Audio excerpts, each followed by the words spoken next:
Hello students, मैं हूं Jitendra Ajmera the crazy programmers की तरफ से। आज वाले वीडियो में हम पढ़ने वाले हैं इंटीग्रिटी कॉन्स्टेंट्स।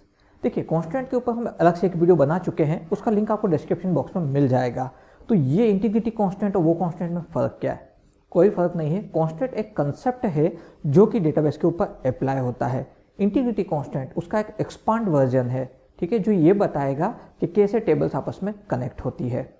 ठीक है, फिर भी कोई कन्फ्यूजन ना रहे इसलिए एक बार मैं कॉन्स्टेंट्स को शॉर्ट में बता देता हूँ। कॉन्स्टेंट्स के अंदर हमने ये पढ़ा था कि कैसे दो अलग अलग एंटिटी सेट के अंदर जो एंटिटीज़ है वो कैसे रिलेट होगी। ठीक है, मैं एक एग्जांपल दे देता हूँ। ये मेरा एक एंटिटी सेट है जिसके अंदर एंटिटी है A1, A2 एंड A3। ठीक है, और ये है मेरा दूसरा एंटिटी सेट जिसके अंदर है B1, B2, B3। ठीक है, जिन्हें एंटिटी सेट का बारे में नहीं पता है वो नीचे जाके वीडियोस के लिंक में से जो है एंटिटी सेट वाला वीडियोस देख सकते हैं। फिर भी मैं एक बार शॉर्ट में बता देता हूँ। ठीक है, जैसे कि एम्प्लॉय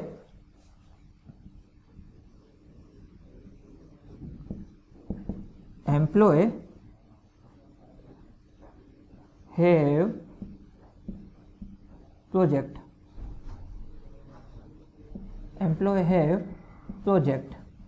यहाँ पे दो अलग अलग एंटिटी है जो आपस में जुड़ी हुई है रिलेशनशिप के through. Entity employ have project, तो ये दोनों ही जो एंटिटी है ये एक्चुअली एंटिटी सेट है। क्यों? यहाँ पे मल्टीपल एम्प्लॉयज की इन्फॉर्मेशन आएगी और जैसे सपोज मैंने पहले एक एम्प्लॉय नंबर 1 उसका नाम यहाँ लिखा या उसकी आईडी लिखी तो उसको जो जो प्रोजेक्ट मिले वो यहाँ पे आ जाएंगे। ठीक है, फिर मैंने उसके बाद में इंसर्ट कर दिया, ये डेटाबेस में सेव हो गया। अब यहीं पे मैंने एम्प्लॉय 2 की इन्फॉर्मेशन भरी, एम्प्लॉय 3 की इन्फॉर्मेशन भरी। तो ऐसे एंटिटीज जिनके अंदर मल्टी वैल्यूज आती है, जो अपने आप में एक दूसरे से अलग होती है, ठीक है, वो एंटिटीज एक्चुअली एंटिटी सेट कहलाती है। जैसे कि जो आपने ऑनलाइन फॉर्म भरे हैं तो नेम, आप जो फॉर्म भर रहे हैं उसमें आपको लगता है मैंने मेरा फॉर्म भरा, नेम, एड्रेस वगैरह, लेकिन यही हर पर्सन जो वो फॉर्म भर रहा है वो सब इन्हीं डिटेल्स को फिल करता है। तो ये नहीं कि वो जो नेम, एड्रेस वगैरह वो सब जो वहाँ एंटिटीज दे रखे हैं वो एंटिटी सेट कहलाते हैं। ओके, सो इन शॉर्ट वो एंटिटीज जिनके अंदर एक से ज़्यादा जो है वैल्यूज इंसर्ट की जा सकती है उन्हें एंटिटी सेट बोला जाता है। तो जब दो अलग अलग एंटिटी सेट की अगर हम बात करें तो इनके अंदर जितनी भी एंटिटीज मौजूद है, सपोज जैसे मैंने एम्प्लॉय नेम में जो है 3 एम्प्लॉयज के नाम डाल रखे हैं और मैंने प्रोजेक्ट के अंदर 3 प्रोजेक्ट डाल रखे हैं, तो ये एंटिटीज आपस में कैसे कनेक्ट होगी? ठीक है, ये चीज। दूसरा, इनके कनेक्टिविटी के टाइप्स कैसे रहेंगे, यानी कि 1 to many या 1 to 1, ठीक है, या फिर many to 1 या फिर many to many, इस तरह से। तो ये हमने कंसेप्ट पढ़ा था, यानी कि वो जो कांस्टेंट हमने पढ़ा था वो एंटिटी सेट्स और उनके अंदर की एंटिटीज और उन एंटिटीज के रिलेशनशिप के ऊपर जो है मेंशन था, यानी कि इस चीज को दिखाने के लिए, रिलेशनल डेटा मॉडल को दिखाने के लिए। आज जो हम पढ़ने वाले हैं वो है टेबल्स के ऊपर। हम सब जानते हैं रिलेशनल मॉडल्स के अंदर टेबल्स बनाई जाती हैं, तो टेबल्स को कैसे कनेक्ट किया जाएगा, उन टेबल्स के अंदर जब वैल्यू इंसर्ट करी जाएगी उन पे क्या रूल्स अप्लाई होंगे, टेबल्स कैसे कनेक्ट होगी उन पे क्या रूल्स अप्लाई होंगे, इस चीज़ के लिए इंटीग्रिटी कॉन्स्टेंट जो है एक अलग से कंसेप्ट है, जो कि मेन कंसेप्ट कॉन्स्टेंट का ही एक एक्सपांड वर्जन है। ठीक है, तो बिना टाइम का हम सीधा शुरू करते हैं। पहले मैं ये हटा देता हूँ ताकि कंफ्यूजन ना हो। ठीक है, तो इंटीग्रिटी कॉन्स्टेंट क्या होते हैं? सबसे पहले कांस्टेंट, जैसे मैं बार बता चुका हूं, कांस्टेंट कुछ नहीं सिर्फ और सिर्फ रूल्स होते हैं। ठीक है, तो इंटीग्रिटी कांस्टेंट क्या होगा? ये वो रूल्स हैं जो कि किसी भी टेबल में डेटा इंसर्ट करने के लिए या उन टेबल्स के बीच में रिलेशनशिप मेंटेन करने के लिए अप्लाई किए जाते हैं। उन रूल्स को हम इंटीग्रिटी कांस्टेंट बोलते हैं। ठीक है, और इंटीग्रिटी क्या होती है? ठीक है, देखिए सिंपल सा, मल्टीपल यूजर्स जो है डेटाबेस को एक्सेस करते हैं एक ही टाइम पे, एक ही साथ, या अलग अलग भी एक्सेस करें। तो अगर कोई यूजर किसी डेटा को चेंजेस कर रहा है, मैनिपुलेट कर रहा है, अपडेट, मॉडिफाई, किसी भी तरह के चेंजेस अप्लाई कर रहा है, तो उससे मेन डेटा पे कोई असर ना पड़े, खाली उसी यूजर को जो वो डेटाबेस जिस व्यू में शो हो रहा है खाली उसी को वो चेंजेस नजर आए, पर मेन डेटा हमेशा ओरिजिनल फॉर्मेट में ही रहे, उसमें चेंजेस ना आए। इस चीज को मेंटेन करके रखने के लिए जो है इंटीग्रिटी अप्लाई की जाती है। ठीक है, क्यों? क्योंकि अगर ऐसा ना हो, सपोज कोई एक डेटाबेस है उसके अंदर एम्प्लॉय का डेटा जो है इंसर्ट कर रखा है, किसी एक यूजर ने उसको एक्सेस किया और किसी एक एम्प्लॉय के डेटा में उन्होंने चेंजेस कर दिए, तो बाकी सबको भी वही शो होगा। ठीक है, तो उसके बाद में कभी कोई और एम्प्लॉय आएगा या कोई और यूजर आएगा, वो उस डेटा को देखेगा तो उसको किसी एक एम्प्लॉय की इन्फॉर्मेशन इनकम्प्लीट दिखेगी। सपोज जैसे एम्प्लॉय 1 की डिटेल जो है एक यूजर ने एक्सेस करके चेंजेस कर दिया, एड्रेस चेंज कर दिया, मोबाइल नंबर चेंज कर दिया, वो डेटाबेस अपडेट हो गया। अब कोई दूसरा यूजर आया, वो एक्सेस करा तो उसको एम्प्लॉय 1 का एड्रेस और मोबाइल नंबर दूसरा दिखेगा जो कि चेंजेस किए गए, ओरिजिनल नहीं दिखेगा। तो ऐसा क्यों? क्योंकि यहाँ पे इंटीग्रिटी वायोलेट हो गई।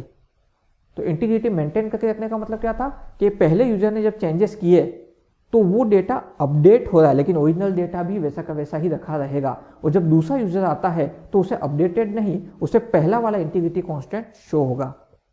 ठीक है। अब एक क्वेश्चन आप लोगों के माइंड में आ सकता है कि अगर ऐसा है कि एक यूजर ने चेंज किया और दूसरे को अपडेट नहीं दिख रहा है तो कॉन्करेंट एक्सेस कैसे बैलेंस होता है?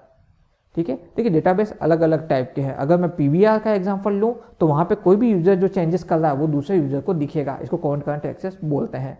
लेकिन अगर मैं एम्प्लॉय डेटाबेस की बात करूँ तो वो डेटा सिक्योर होता है, उसमें कोई भी यूजर सिर्फ अपने से रिलेटेड डेटा ही देख सकता है, दूसरे का डेटा नहीं देख सकता। तो फिर भी किसी भी रीजन की वजह से अगर वो किसी दूसरे के डेटा को एक्सेस कर लेता है और उसमें चेंजेस करता है तो क्या होगा कि वो जो अपडेट हुआ है उसकी एक अलग से पूरी रो बन जाएगी। ठीक है। लेकिन ओरिजिनल डेटा में चेंजेस नहीं होंगे ताकि डेटा सिक्योरिटी बनी रहे।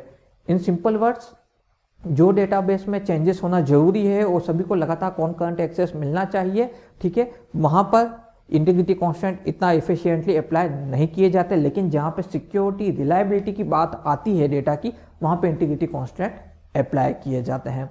ठीक है। तो सिंपल सा है कि डेटा का जो है कंसिस्टेंसी और एक्यूरेसी जो है वो मेंटेन रखा जाए, इसी के लिए इंटीग्रिटी कांस्टेंट अप्लाई किए जाते हैं। और इसी कंसेप्ट को कि कंसिस्टेंसी, एक्यूरेसी, कॉन्करेंट एक्सेस जो है वो बना रहे, इस कंसेप्ट को इंटीग्रिटी बोलते हैं। इंटीग्रिटी का मतलब यही हो गया कि डेटा का यूनिकनेस हमेशा बना रहे। ठीक है। अब हम बात करते हैं कि इंटीग्रिटी कांस्टेंट जो है उनका मेन जो है पर्पस क्या है, क्यों उनको अप्लाई किया जाता है। सबसे पहला, ये कुछ सेट ऑफ रूल्स हैं जो कि डेटाबेस खुद भी या डेटाबेस मैनेजमेंट सिस्टम खुद भी वायोलेट नहीं कर सकता। यूजर्स को तो परमिशन ही नहीं होगी, खाली अगर डेटाबेस एडमिनिस्ट्रेटर या फिर प्रोग्रामर्स को परमिशन मिली हो तो अलग बात है। बाकी एंड यूजर्स यानी नॉर्मल यूजर्स जो उसे यूज कर रहे हैं उनको भी ये रूल्स तोड़ने की परमिशन नहीं है। और डीबीएमएस खुद एज ए एप्लीकेशन भी इन रूल्स को नहीं तोड़ सकता है। डेटा यूनिकनेस रहना चाहिए।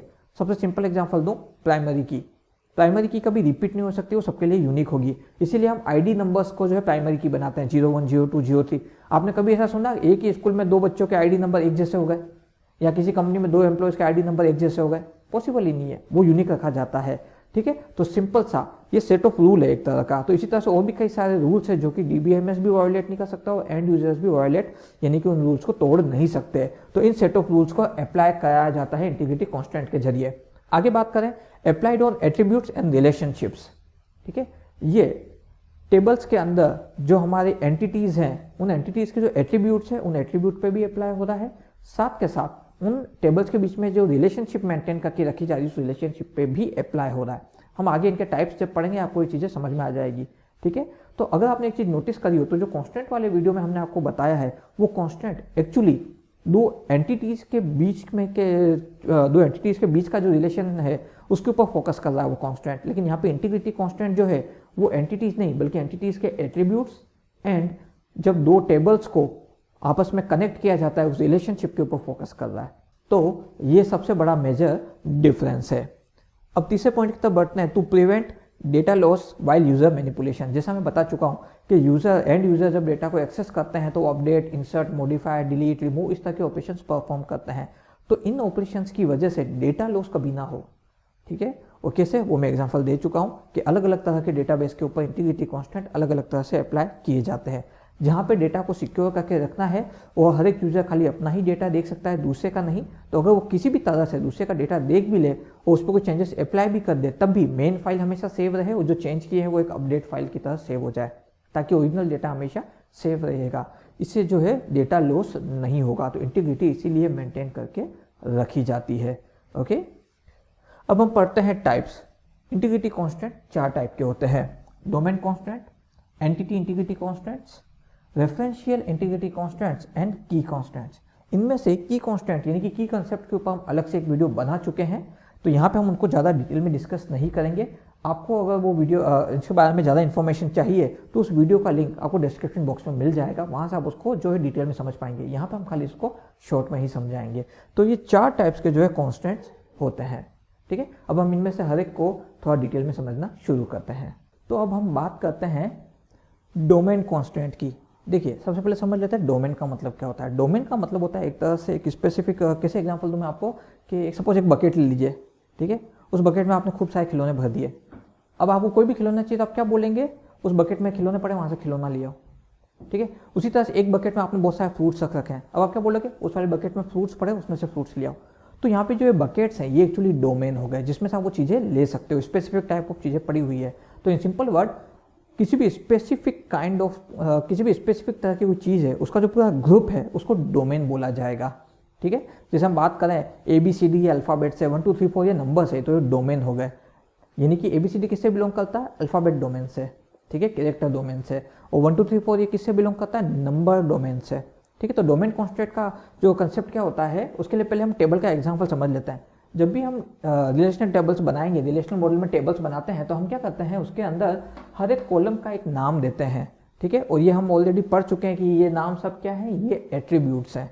अब ये टेबल किस चीज़ की बन रही है, एम्प्लॉय की। तो एम्प्लॉय हो गया एंटिटी और उसके एट्रीब्यूट क्या होंगे, उसका आईडी, उसका नेम, उसका एड्रेस, उसके एट्रीब्यूट है। तो इन एट्रीब्यूट को टेबल के अंदर जो है एज ए कॉलम नेम की तरह अप्लाई किया जाता है।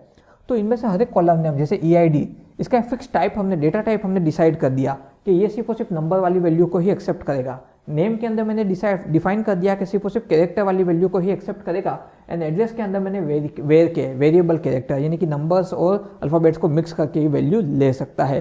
तो ये मैंने टेबल बनाते हुए ही डिफाइन कर दिया। अब क्या होगा कि जब मैं टेबल में वैल्यू इंसर्ट कर रहा हूँ, सपोज जैसे मैंने पहले वैल्यू डाली, एम्प्लॉय ID में डाल दी 01, तो चूंकि नंबर है एक्सेप्ट हो गया। नेम में मैंने डाल दिया राज, RAJ, ये कैरेक्टर से एक्सेप्ट हो गया।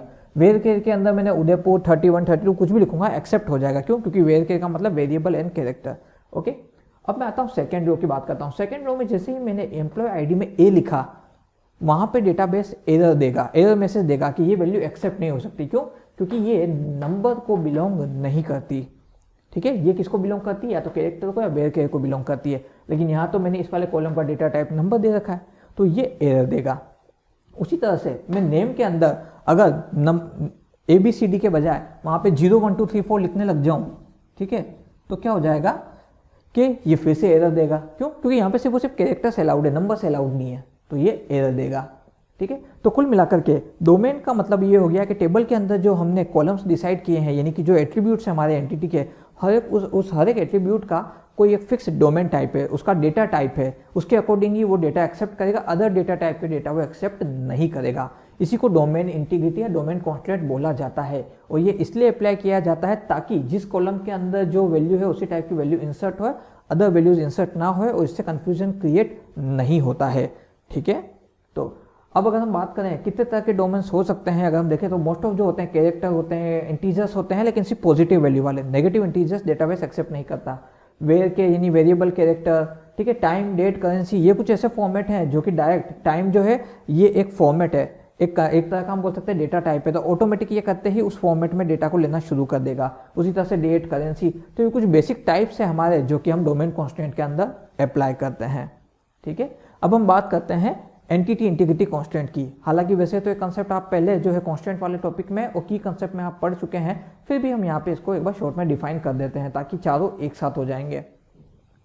इसका सिंपल सा एग्जांपल या सिंपल सा कंसेप्ट क्या है कि पूरी टेबल के अंदर आप कोई भी वैल्यू जो है, अगर वहाँ पे जैसे कोई भी कॉलम है उसके अंदर किसी भी एक जगह पे आप कोई वैल्यू नहीं डालना चाहे तो आप वहाँ पे नल लिख सकते हैं। जैसे यहाँ पे मुझे एज के अंदर 24 नहीं डालना, मेरे पास एज अवेलेबल नहीं है, ये पंकज नाम का बंदा है, इनकी फिलहाल मेरे पास में एज अवेलेबल नहीं है, तो मैं यहाँ पे नल कर सकता हूँ, NULL।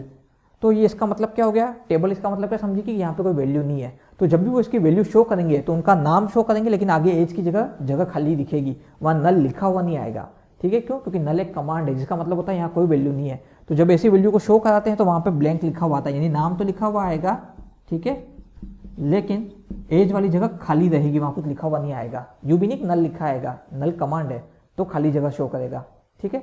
तो टेबल के अंदर कोई भी वैल्यू हम जहाँ पे अगर कोई वैल्यू अवेलेबल नहीं वहाँ नल डाल सकते हैं, लेकिन प्राइमरी की वाला जो कॉलम है उसके अंदर नल वैल्यू नहीं डाल सकते क्योंकि प्राइमरी की नल को एक्सेप्ट नहीं करता। वो हर टेबल की खुद की एक प्राइमरी की होती है, ठीक है। तो सिर्फ उसी कॉलम के अंदर नल एक्सेप्ट नहीं करेगा, बाकी सब जगह नल को एक्सेप्ट करेगा।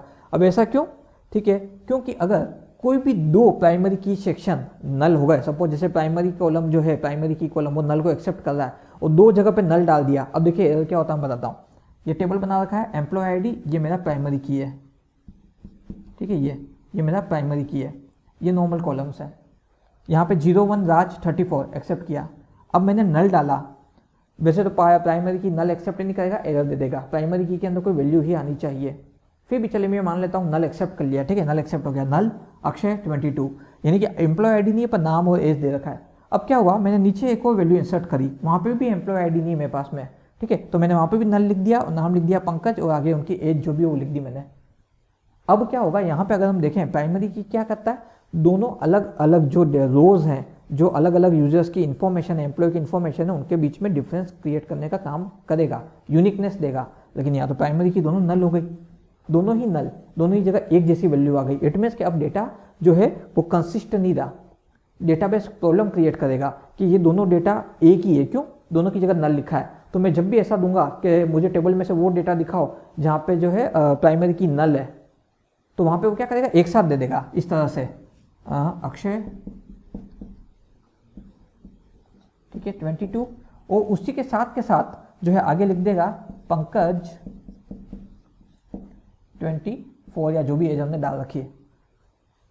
अब आप सोचो, इस तरह से अगर जिसके भी आगे नल लिखा है उन सबका डेटा एक साथ आ जाएगा, तो फिर डेटा सिक्योरिटी कहाँ दी, ऐसे तो मैं सबका डेटा देख सकता हूँ जहाँ जहाँ नल लिखा हुआ है। और दूसरा यूनिकनेस कैसे दी, प्रमोशन देना है अक्षय को, ठीक है, वो चला गया पंकज को, ठीक है। तो ये जो डिफरेंस क्यों क्रिएट हो रहा है, क्योंकि यहाँ पे प्राइमरी की जो है वो एक जैसी हो गई और प्राइमरी की यूनिक होती है, इसलिए प्राइमरी की में नल भी एक्सेप्ट नहीं होता क्योंकि नल कमांड एक ही है। तो सिंपल सा एंटिटी इंटीग्रिटी कांस्टेंट का सिंपल सा कंसेप्ट यही है, प्राइमरी की को आप नल डिफाइन नहीं कर सकते। अगर नल एक्सेप्ट होने लग गया तो फिर डेटा मिसमैच होंगे और रिपीटेड डेटा एक्सेप्ट होने लग जाएगा और डेटाबेस जो है कंसिस्टेंट नहीं रह पाएगा, इंटीग्रिटी तो पॉसिबल ही नहीं है। अगर वो कंसिस्टेंट नहीं रहा तो इंटीग्रिटी मेंटेन ही नहीं कर पाएगा। इसलिए सिंपल सा what is entity integrity constant, primary key should not be null, primary key null नहीं होना चाहिए, यही होता है हमारा एंटिटी इंटीग्रिटी कांस्टेंट। अब हम बढ़ते हैं तीसरे वाले की तरफ। तो अब बात करते हैं हम रेफरेंशियल इंटीग्रिटी कांस्टेंट की, ठीक है। तो इसे थोड़ा ध्यान से समझिएगा, ये डायरेक्ट टेबल्स पे अप्लाई हो रहा है और ये प्राइमरी की और फॉरेन की कंसेप्ट को अप्लाई करता है, ठीक है। मैं इसे सिंपल बनाने की कोशिश करता हूँ। सबसे पहला ये क्या काम में आता है, ये दो या दो से ज़्यादा टेबल्स को जोड़ने के काम में आता है और ये प्राइमरी की या फॉरेन की कंसेप्ट पे वर्क करता है। हम जानते हैं प्राइमरी की क्या होती है, किसी भी टेबल में एक यूनिक एट्रीब्यूट होता है जो कि कभी भी रिपीट नहीं होगा और ये हर एक डेटा को, यानी हर एक रो में जो हर एक यूज़र का डेटा है उसको दूसरे यूज़र के डेटा से बिल्कुल यूनिक कर रहा है, सेपरेट कर रहा है। ये प्राइमरी की कंसेप्ट कहलाता है।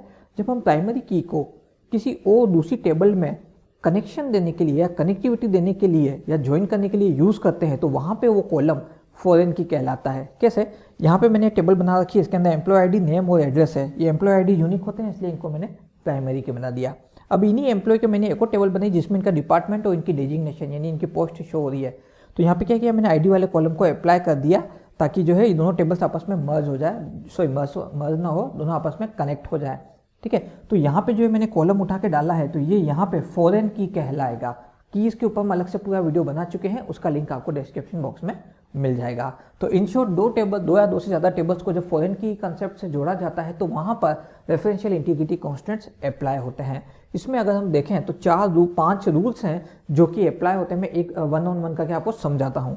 सबसे पहला, बोथ कॉलम्स है सेम वैल्यू, ठीक है। अब इसका मतलब क्या है, ये हमारी फर्स्ट टेबल है जिसके अंदर मैंने प्राइमरी की डाल रखी, ये हमारी सेकेंडरी टेबल है जिसके अंदर मैंने इसको प्राइमरी की को एज ए फॉरेन की अप्लाई कर रखा है और दोनों ही टेबल को मैंने देखिए इस रिलेशन के थ्रू जोड़ दिया। क्या रिलेशन है कि ये जो डिटेल्स हैं ये इस वाले एम्प्लॉय की है और इस एम्प्लॉय का नाम और एड्रेस क्या है वो इस वाले टेबल से यहाँ से मिलेगा, यानी ये एक जैसी हो गई, सेम 02 पे एंड सेम 03 पे, ये रिलेशन के थ्रू कनेक्ट हो चुके हैं, ठीक है। तो अब अगर मैं क्या करता हूँ कि मैं यहाँ पे इस जगह, ये फॉरेन टेबल है, सेकेंडरी टेबल है, इसको हम रिलेटेड या रेफरेंसिंग टेबल भी बोलते हैं क्योंकि ये सेकंड नंबर की टेबल है और ये हमारी फर्स्ट टेबल है जैसे मेन टेबल या रेफरेंस टेबल भी बोलते हैं। इससे रेफरेंस दिया जा रहा है, वो रेफरेंस एक्सेप्ट कर रहा है तो वो रेफरेंसिंग हो गया या रिलेटेड टेबल है, ये मेन टेबल है। मैं जो हमारी रिलेटेड टेबल है जिसमें फॉरेन की है उस कॉलम में वो कोई भी वैल्यू नहीं अप्लाई कर सकता जो यहाँ एग्जिस्ट नहीं कर रही हो, ठीक है। इन सिमिलर वे मैं यहाँ पे वो कोई वैल्यू नहीं डाल सकता जो यहाँ पे एग्जिस्ट ना कर रही हो। मतलब कि इस टेबल में जो भी एम्प्लॉय आईडी आएगी वो ऑटोमेटिक वहाँ पे जाएगी, वहाँ पे भी अप्लाई करना होगा। उसी तरह से यहाँ पे मैं कोई भी वैल्यू नहीं डाल सकता जो यहाँ एग्जिस्ट नहीं कर दी। यहाँ पे कोई वैल्यू इंसर्ट करनी है तो पहले उसको इस वाली रो में, इस वाली टेबल में इंसर्ट करना होगा। So this is the first rule कि दोनों ही कॉलम के अंदर सेम वैल्यू होनी चाहिए। ऐसा नहीं कि यहाँ पे राज के आगे 01 लिखा है और यहाँ पे जो है मैं 01 के आगे जो है किसी और की इन्फॉर्मेशन चढ़ा दूँ। 01 के आगे राज की ही इन्फॉर्मेशन चलेगी IT डिपार्टमेंट में डेवलपर की पोस्ट पे। ओके, सो तो दोनों कॉलम की वैल्यूज सेम होनी चाहिए, अलग अलग नहीं होनी चाहिए। Second, can't delete a primary की इफ फॉरेन की एग्जिस्ट। कैसे? यहाँ पर 01, 02, 03 मैंने डाल रखे हैं, जो मैंने यहाँ से उठा के डाला है। अब मैं क्या करूँ, मैं सोचूँ कि इधर से मैं 03 वाली रो ही उड़ा दूँ, पूरी डिलीट कर दूँ। पॉसिबल नहीं है। क्यों? क्योंकि वो फॉरेन की टेबल में एग्जिस्ट कर रहा है, हमारे रिलेटेड टेबल में एग्जिस्ट कर रहा है। तो मुझे पहले वहाँ से हटाना होगा, देन मैं यहाँ से हटा सकता हूँ। वहाँ से हटाए बगैर यहाँ से हटाऊंगा तो एरर मैसेज देगा। ठीक है, क्योंकि दोनों टेबल्स आपस में रिलेटेड है। अब बात करें कांट चेंज अ प्राइमरी की इफ फॉरेन की exist, again the same rule. मैं यहाँ पे कोई चेंजेस नहीं कर सकता। क्यों? क्योंकि उसका इम्पैक्ट इस पे आएगा। तो मुझे क्या करना होगा, पहले मैं यहाँ चेंज करूँगा एंड देन इसमें चेंज करूँगा। अब यहाँ पे एक एरर आती है, यहाँ पे भी मैं इनके अंदर चेंजेस नहीं कर सकता क्योंकि वो यहाँ एग्जिस्ट कर दिए। तो सबसे बढ़िया तरीका है चेंजेस करने के लिए दोनों को ही या तो एक साथ अपडेट करूँ या दोनों को ही डिलीट कर दूँ रोज को एंड नई वैल्यूज इंसर्ट करूँ। इस तरह से जो है चेंजेस पॉसिबल हो पाएंगे। ठीक है, आगे रूल की बात करें, can't insert value in foreign key if not available in primary key. इस वाली टेबल में मैं वो कोई भी वैल्यू नहीं डाल सकता जो यहाँ पे अवेलेबल ना हो। कैसे? यहाँ पे 01, 02, 03 है, यहाँ पे मैंने डाल दी। अब मैं अगर यहाँ पे कोई नई वैल्यू इंसर्ट करूँ, सपोज जैसे मैं 04 डालता हूँ, वो एक्सेप्ट ही नहीं करेगा। क्यों? वो ये एरर देगा कि जो हमारी रेफरेंस टेबल है, जो मेन टेबल है, उसमें ये वैल्यू एग्जिस्ट नहीं कर दी, तो यहाँ पे अप्लाई नहीं हो सकती। क्यों? क्योंकि ये तो फॉरेन की है और फॉरेन की क्या होता है, प्राइमरी की को जब दूसरी टेबल में डाल दो तो फॉरेन की बन जाता है। तो जब वो प्राइमरी की में प्राइमरी की वाली टेबल में ही वो डेटा वैल्यू नहीं है तो फॉरेन की में कहाँ से एक्सेप्ट होगा। तो सिंपल सा कि मैं फॉरेन की में कोई भी वैल्यू तब तक इंसर्ट नहीं कर सकता जब तक कि वो प्राइमरी की में अवेलेबल ना हो। ठीक है, हाँ एक चीज़ है, मैं चाहूँ तो यहाँ पे नल डिफाइन कर सकता हूँ। ये हमारा 5वां रूल है। नल का मतलब कि यहाँ पे मैं लिख दूँ नल और आगे वैल्यू इंसर्ट कर दूँ मैं नल, फिर यहाँ पे मैं आगे कोई भी वैल्यू दे दूँ, मैं डिपार्टमेंट दे दूँ, इसमें सेल्स एंड मैनेजर डाल दूँ आगे, या जो भी, या एग्जीक्यूटिव डाल दूँ। ठीक है, तो ये एक्सेप्ट कर लेगा, नल को एक्सेप्ट करेगा। क्यों? क्योंकि प्राइमरी की नल नहीं होती है। ठीक है, तो मैं वहाँ पे नल डाल करके वैल्यू डाल सकता हूँ। तो उससे क्या होगा, टेबल तो अभी भी जुड़ी हुई रहेगी, लेकिन ये जो पर्सन है सेल्स और एग्जीक्यूटिव, इसका रिकॉर्ड कोई यहाँ पे एग्जिस्ट ही नहीं कर रहा है। इट मीन्स कि भाई सेल्स डिपार्टमेंट कौन है, एग्जीक्यूटिव, कोई इन्फॉर्मेशन प्राइमरी की में अवेलेबल ही नहीं है, लेकिन उसमें वैल्यू नल के थ्रू एंटर हो जाएगी। ओके, अब एक और चीज़, ये जो रूल अप्लाई हो रहे पांचों, ये इस कॉलम पे ही अप्लाई होंगे, बाकी दोनों कॉलम पे अप्लाई नहीं होते। कैसे? मैं चाहूँ तो यहाँ पे कहीं पे भी नल डालूँ, कोई प्रॉब्लम नहीं, इनमें कोई भी चेंजेस करूँ, कोई प्रॉब्लम नहीं, वो इस टेबल से जुड़े हुए नहीं है, खाली ये दोनों कॉलम जुड़े हुए हैं। क्लियर है? ठीक है, तो ये थे बेसिक 5 रूल्स। पहला, दोनों ही कॉलम की सेम वैल्यू होनी चाहिए, अलग अलग नहीं। यहाँ पे ऐसा नहीं कि यहाँ पे राज की आईडी 01 है, वहाँ पे मैं जो है 02 डाल दूँ तो भी होगा क्या, 02 एक्सेप्ट तो कर लेगा 02, लेकिन फिर वो क्या हो जाएगा, 02 मतलब अक्षय से जुड़ जाएगा, यानी दोनों ही एम्प्लॉयज़ के डेटा क्रॉस होगा। ये देखिए इस तरह से क्रॉस हो जाएंगे, और इसमें क्या होगा आप खुद समझ सकते हैं, दो एम्प्लॉय, दोनों के ही डिपार्टमेंट और सेल्स, अगर डिपार्टमेंट और पोस्ट है, अगर वो आपस में इंटरचेंज हो रहे हैं तो इनको हर जगह पे प्रॉब्लम सॉल्व जो है झेलनी पड़ेगी। प्रॉब्लम जो है क्या बोलते हैं, सपोज जैसे अक्षय के थ्रू हो रही है तो उसका जो है इनपुट जो है या आउटपुट जो है वो राज को देखना होगा। अगर प्रमोशन जो है अक्षय को मिल रहा है तो वो अक्षय के पास आने के बजाय एक्चुअली राज के पास चला जाएगा। तो ये प्रॉब्लम्स क्रिएट हो सकती है, इसीलिए सेम वैल्यूज़ होनी चाहिए दोनों में। ठीक है, एंड ऑर्डर भी फॉलो होना चाहिए साथ के साथ। ऐसा नहीं कि यहाँ 01, 02, 03 एक सीक्वेंस में और यहाँ पे मैं 02 ऊपर दे दूँ 03 नीचे दे दूँ, अलाउड है, वो टेबल अलाउ करेगी तो वो बिना वजह प्रॉब्लम क्रिएट करेगा। तो ऑर्डर भी सेम रखना चाहिए। ठीक है, दूसरा, डिलीट, चेंज या फिर इंसर्ट नहीं कर सकते। ठीक है, यानी कि हम प्राइमरी की कॉलम के अंदर कोई भी वैल्यू या तो डिलीट नहीं कर सकते और चेंज नहीं कर सकते अगर वो फॉरेन टेबल में एग्जिस्ट कर रही है, अदरवाइज वो डेटा लॉस्ट हो जाएगा। ठीक है, तो पहले यहाँ पे अगर करना है तो उधर भी साथ के साथ वही ऑपरेशन अप्लाई करना होगा। ठीक है, चौथा रूल जो है इसके ऊपर है कि फॉरेन की में कोई भी वो वैल्यू नहीं डाल सकते जो यहाँ एग्जिस्ट नहीं कर रही है। यहाँ पे 04 है ही नहीं, वहाँ 04 डाल ही नहीं सकता, पहले यहाँ 04 डालो देन वहाँ जा सकता है। हाँ, 5वां रूल क्या कहता है कि हाँ हम फॉरेन की कॉलम में नल वैल्यू डाल सकते हैं। तो ये था हमारा रेफरेंशियल इंटीग्रिटी कांस्टेंट जो कि टेबल्स के ऊपर अप्लाई होता है प्राइमरी फॉरेन की के थ्रू। अब हम बात करें अगर हमारे 4th के जी, तो फोर्थ कांस्टेंट जो था हमारा था की कांस्टेंट। ठीक है, अब की कांस्टेंट के लिए हम अलग से ऑलरेडी एक वीडियो पूरा बना चुके हैं, ठीक है, जिसे हमने की कंसेप्ट के नाम से जो है ऑलरेडी हमने रिलीज कर दिया है। उसका लिंक आपको डिस्क्रिप्शन बॉक्स में मिल जाएगा। ठीक है, लेकिन फिर भी यहाँ पे मैं शॉर्ट में बताता हूँ ये होता क्या है। इसके दो ही रूल है, पहला प्राइमरी की वैल्यू नल नहीं होनी चाहिए, और दूसरा प्राइमरी की में हम जो भी वैल्यू डाल रहे हैं वो यूनिक होनी चाहिए, यानी रिपीटेड नहीं होनी चाहिए। यानी सिंपल सा प्राइमरी की कांस्टेंट क्या कहता है कि किसी भी टेबल में प्राइमरी की जो हम अप्लाई कर रहे हैं वो यूनिक होना चाहिए, रिपीटेड नहीं होना चाहिए, दूसरा वो नल नहीं होना चाहिए। ये होता है की कांस्टेंट। तो ये चारों टाइप के कांस्टेंट मैंने आपको इस वीडियो के अंदर बताए हैं। मैं उम्मीद करता हूँ ये कांस्टेंट, ये जो इंटीग्रिटी कांस्टेंट है, ये आपको समझ में आ गए होंगे। फिर भी अगर आपका कोई क्वेरी है, कोई डाउट है, कोई फीडबैक, कोई सजेशन या कोई चीज़ आप डिटेल में जानना चाह रहे हैं तो आप हमें कमेंट बॉक्स में लिख करके बता सकते हैं। हमारे इस वीडियो को लाइक कीजिए और चैनल को सब्सक्राइब कीजिए अगर आप इसी तरह के वीडियोज़ वो देखना चाहते हैं। तो हमने अभी तक जो भी वीडियोज़ बनाए हैं वो उनके नोट्स, उनके लिंक आपको डिस्क्रिप्शन बॉक्स में मिल जाएंगे। इस वाले वीडियो के नोट्स भी जो है उनका लिंक भी आपको डिस्क्रिप्शन बॉक्स में शो हो जाएगा।